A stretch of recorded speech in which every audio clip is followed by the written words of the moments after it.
No king of England had ever visited America before. So nice of you to come. Mr. President, forgive me for not getting up. So Franklin invited them here, to the country, where we could all relax. Your mother has now told me for the 10th time not to call her Royal Highness Elizabeth. Do you mind if I call you Elizabeth?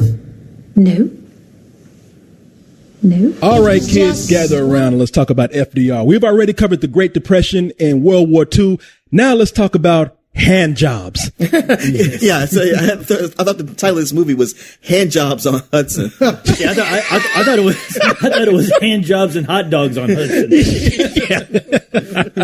Yeah. You know, I mean, a lot of people, they're looking forward to this movie, or they have been looking forward to it. It's already out by the time we're doing the review. But yeah, it's Bill Murray. What's caught people's attention is Bill Murray getting another big chance at doing a serious role as he plays the lead role of FDR here in this movie. And in my opinion, I think he does an adequate job. Hey, Corey, does he bust any ghost? Then I don't give a shit. I think he bust a nut or two, but that's about it.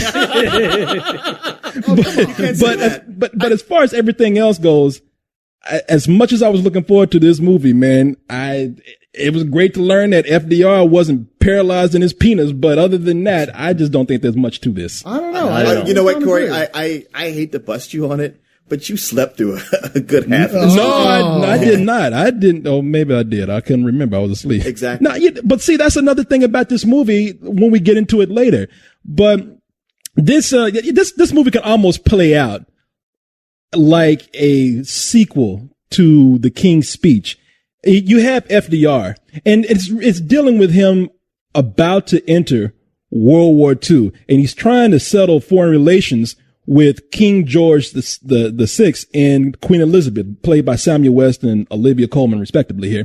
And he does this by getting them used to hot dogs and building up the king's courage to go in and confront his wife. And in between that, we get little hints of his insane sexual liaisons on the side.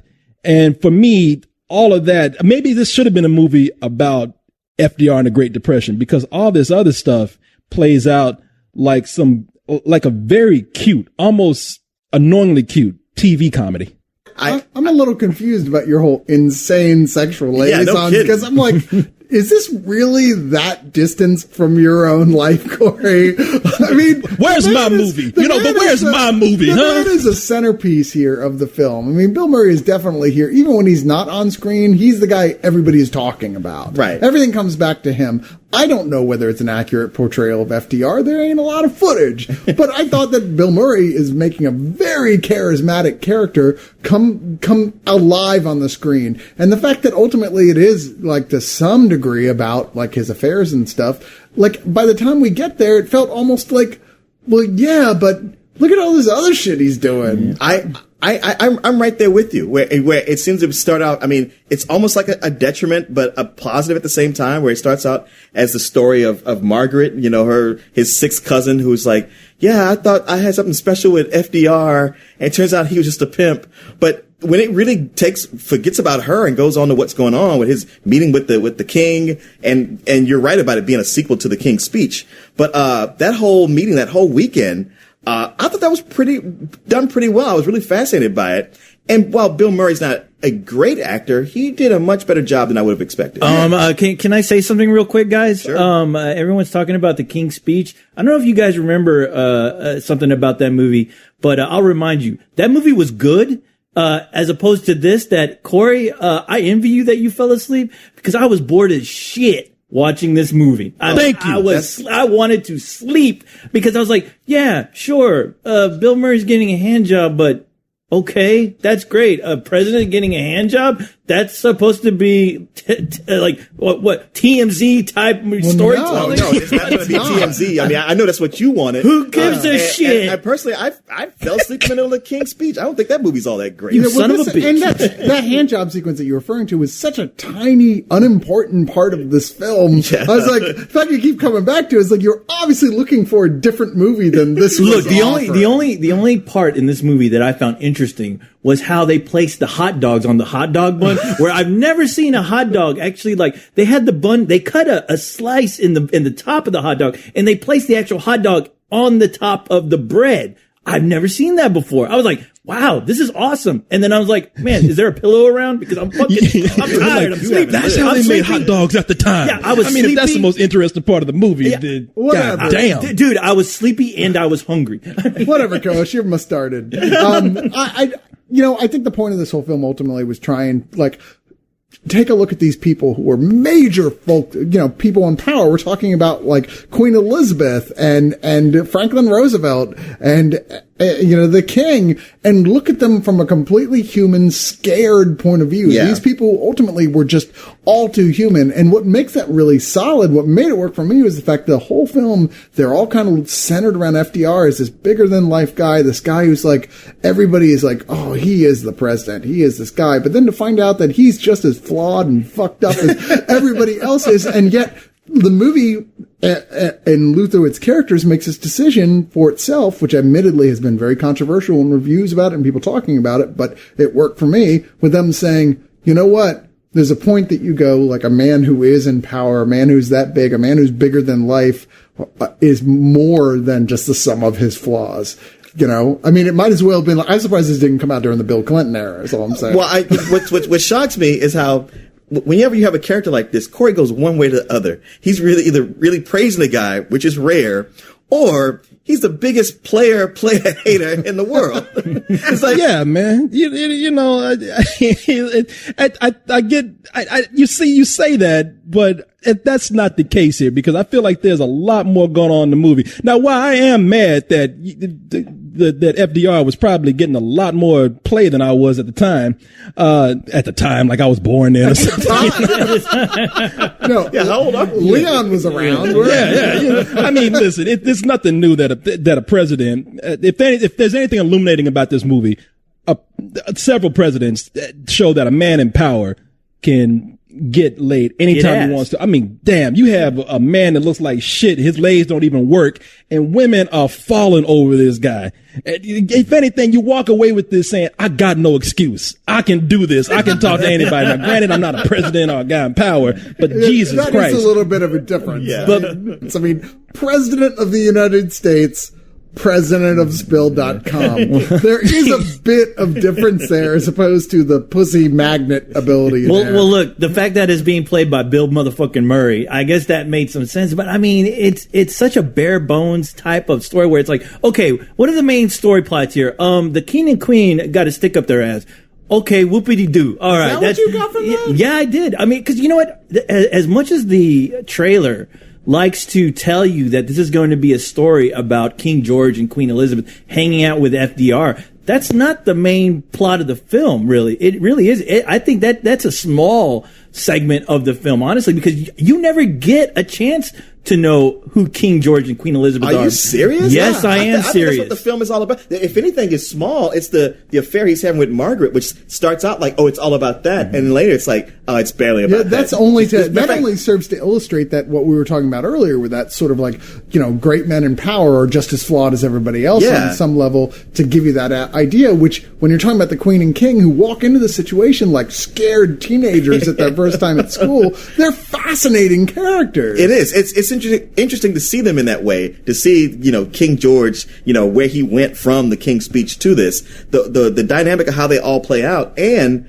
Bill Murray, while not being, a great actor, his charisma comes through with FDR. You were wonderful tonight, young man. What do you mean? Just what I said. You were graceful. You were confident. You're going to be a very fine king. I don't know what to say. Your father would be very proud. I'm not so certain about that. If I were your father, I'd be proud. At first you don't think, I don't know, but it's like, you know what? He's exactly what you need to pull off this character the way he's written here. I didn't care. Wait a minute. Cole, I want to elaborate on this, Leon. I'm sitting up here making a list right now, and I'm going through a bunch of names, and I'm not player hating because I got fucking FDR beat as far as, the chicks that I had and what he has. And I still got my fucking legs. So there you go. I ain't player hating at all. Cut your legs off. Yeah. How would you be doing this?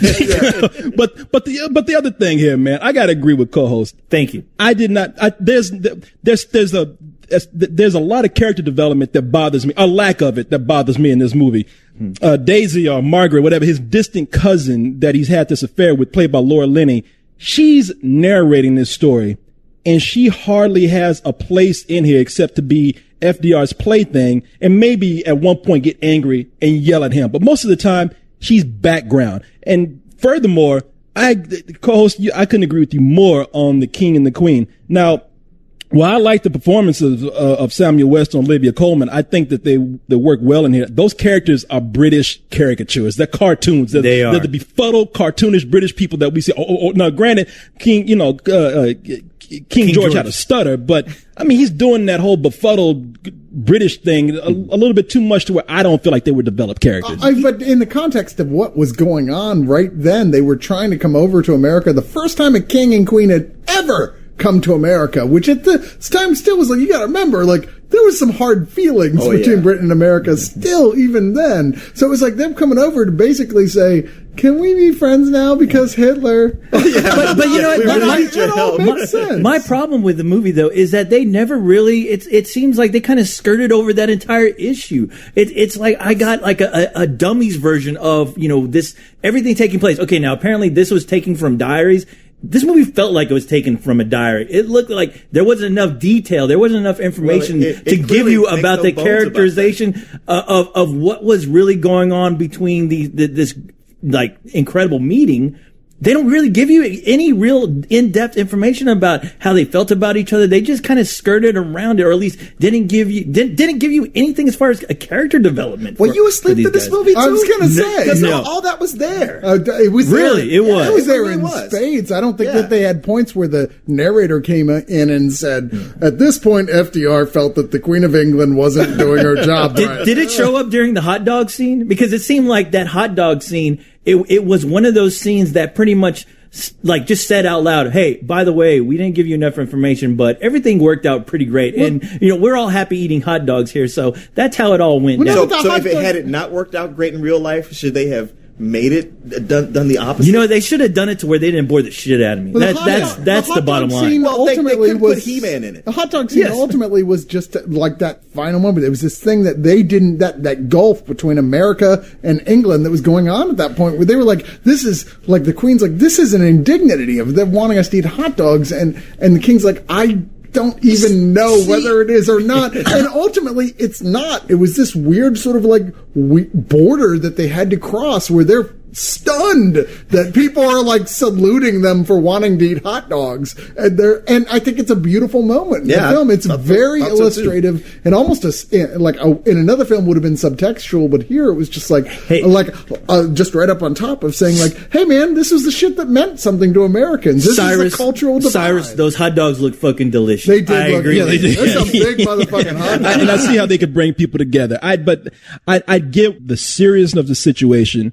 I got the purpose of what was trying to be achieved here, but I just think it was all thinly written. I mean, the hot dogs, that was too comedic for me. I mean, that was something that just took away the weight of what was really supposed to happen. Like I said, it felt like a thinly written TV show. That goes for everything in this movie. I mean, FDR himself, it's a good performance by Bill Murray, but in it, I mean, he's just playing the naughty but sweet old guy, and I didn't feel like there was any weight to any character in this movie at all. And plus the middle of it was just boring.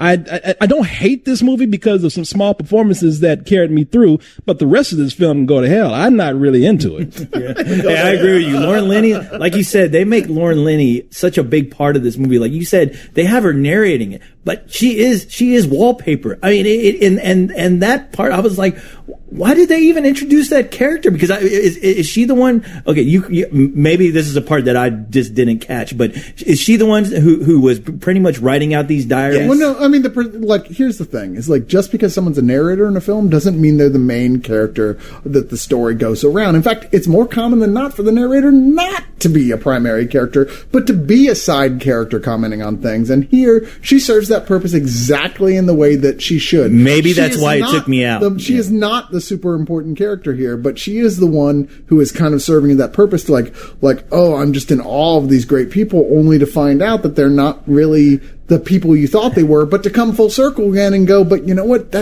that moment of doubt there, I'm sorry, wasn't what was important. I'm sorry, but I think that is like the biggest flaw in filmmaking, is when you introduce a character who narrates the entire story, yet there's parts of the story that don't involve her, that she doesn't see, she's not around for, and the camera just, it's almost like, okay, I'll put it in this kind of context. It's almost like the found footage type deal, where things are being picked up that physically, like, okay, how did they know these things were happening if they weren't there physically to film it? That's kind of how I'm looking at it. I didn't catch any moments like that. It's no, I'm sorry. I'm talking about where the parts where that don't involve her. I get what you're saying, but like, so much of this is put together from what she wrote from her diary. Exactly what she wrote. But there's historical records of the other parts that they can fill in. Then they shouldn't have her as a narrator. No, but I agree with that. That's what it's based on. I don't understand why that is a breaking point for you. If you go to film school, you will understand. No, I didn't go to film school. You didn't go to film school. I said I did. Look, fuck you. What it comes down to is that, look, don't fuck me, fuck those hot dogs. It didn't turn you guys on. You were bored by it, and so nothing we say is going to make you go like, oh, I see now. Yeah. So that's what I was going to tell you, Cole. See, they're lost, man. They're lost. We can't help them anymore. Okay.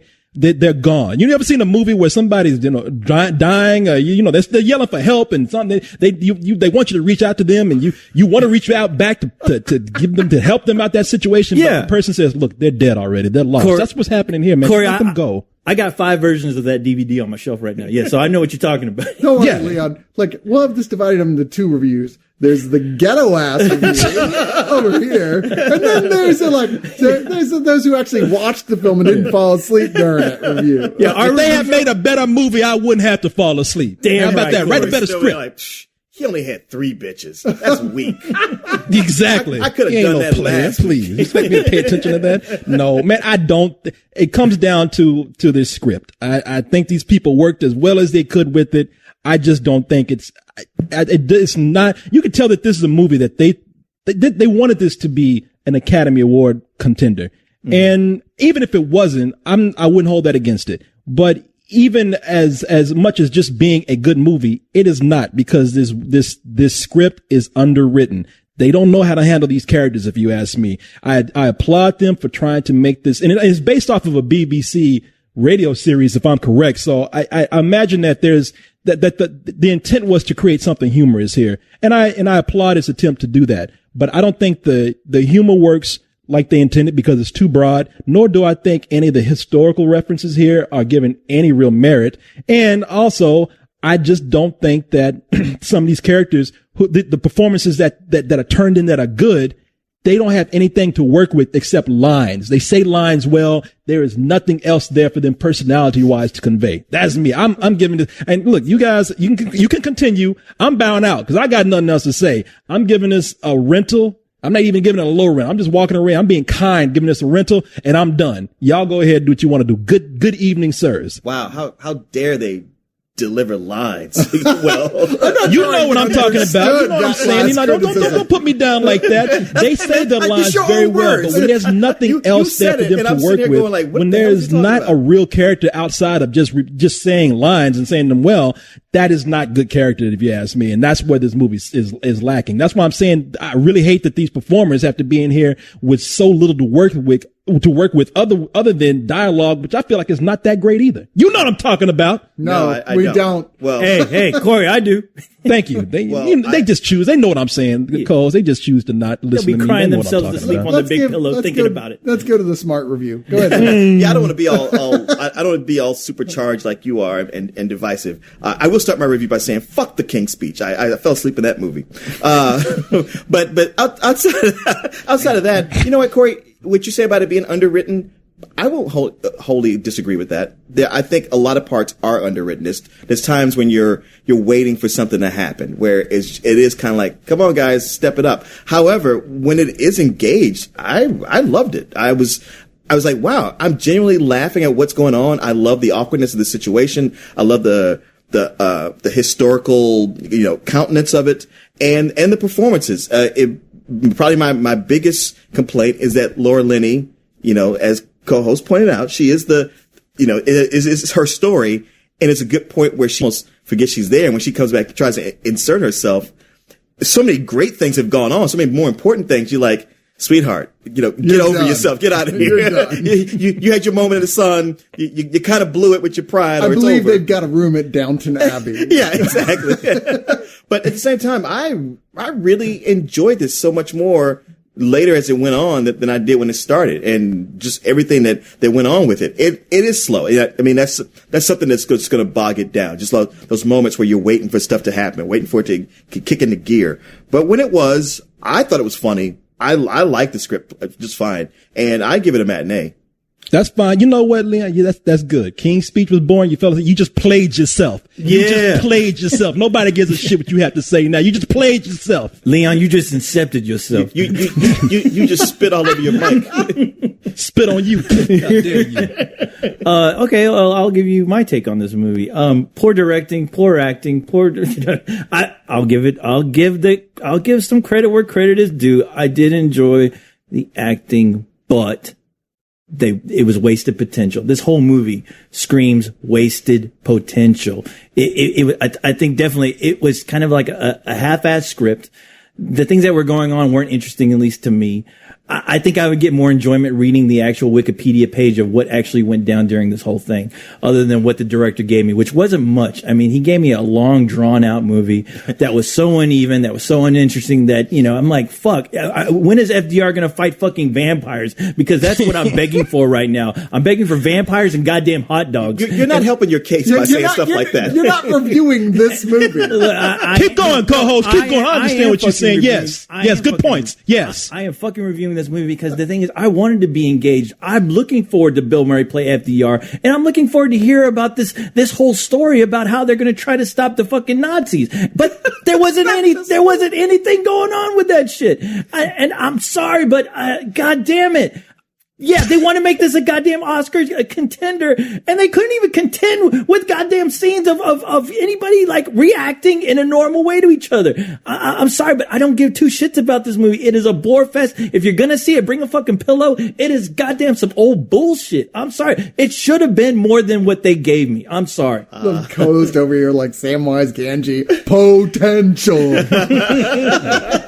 I don't know what movie you thought you were going to see. Like, you thought this was brought to you by the same people who brought you Abraham Lincoln Vampire Hunters. Like, no, it's I'm not. Begging for it. Don't you talk to him like that. Don't you belittle his points like that. That's not what he was saying. You know that. That's exactly what he just said. Pipe down, ex-player. It's time for a real review. Because the truth, real dumb. Because the truth is about this movie is that it is a slight comedy. That's what it's trying to be. It's not trying to be more than that. It's not about like entering into a big war film. There's not going to be fucking battleships and fucking planes destroying shit or Hitler going, "Ich bin du," or something German. That's not the film that's we're watching here. We're watching a comedy, like a light comedy that ultimately is about the nature of people in power and the fact that ultimately they're human and they're flawed and they have to make tough decisions. And that's interesting in the context of that. I thought everybody pretty much performs as well as they should here, although I thought Olivia Williams was a really odd choice for Eleanor Roosevelt. Yeah, she was. But other than that,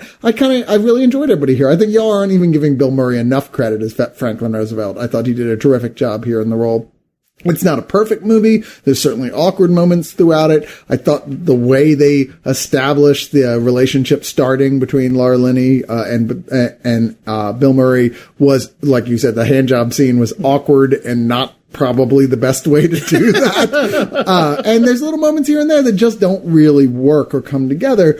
But ultimately, I thought that more than not, I enjoyed the hell out of these things. I enjoyed these relationships. I loved the king and queen and their level of awkwardness here that didn't feel like generic comedy. It felt like these people in exactly the situation they were in, having no idea what the fuck they were supposed to do, especially up against a giant character, a fucking card like FDR. Yeah. They're like, no idea what to make of this guy. And the way you watch them eventually warm to each other was kind of warming to watch for me. I enjoyed the hell out of this movie, even while admitting it certainly did have a significant amount of problems on its own. I agree with Leon. I give it a matinee.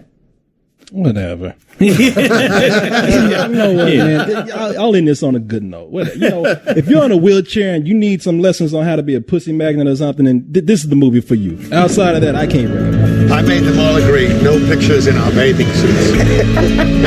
We think they see all our flaws. But that's not what they're looking to find when they look to us. You too comfy back there? Yes, thank you.